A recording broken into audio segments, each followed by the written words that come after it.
Due gemelli. Lo so già, due gemelli. Mio nipote mi ha chiamato in istituto. Bene, bene. Sei contento, vero?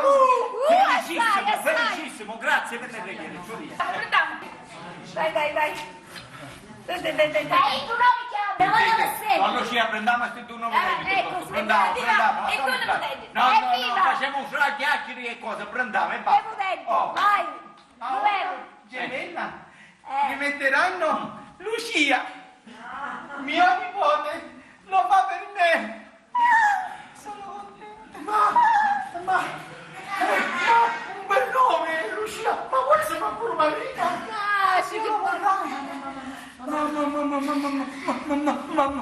Ma una femmina. Perché? Non lo sapevate? Disgraziata, non c'ho domanda. Non c'ho domandata niente. Ma meno male che sono due gemelli, sì, all'altro gemello, ci metteranno Natale, ne lo fa per me. Sì, lo fa per me. Come no? La chiameranno Franca, come mia sorella.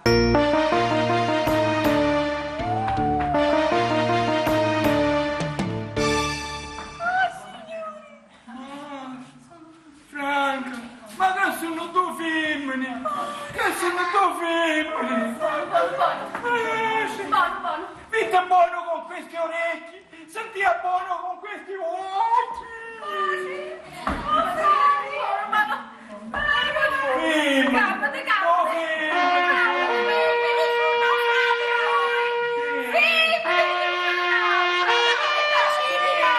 Così nasce un'altra volta femmina. Se sposa molto con 30 anni io ci resto sempre male. Ma non dire un rosario! Ma non dire un rosario! Ma che devo dire un rosario per favore? Pulissimo! A curva fu da mano sulla spalla sbagliata. Avrà giù! Ah, colpatore! Soi! Tu dici a sé! A mano sulla spalla sbagliata! Dio mio! Dire un rosario. Dio mio! Femmina sono! Meno male che non c'è terza figlia! No, sì, meno male! Così fidanzamento ufficiale non ci sono più! Non ce n'è più fidanzamento ufficiale! Ah, via, due femmine!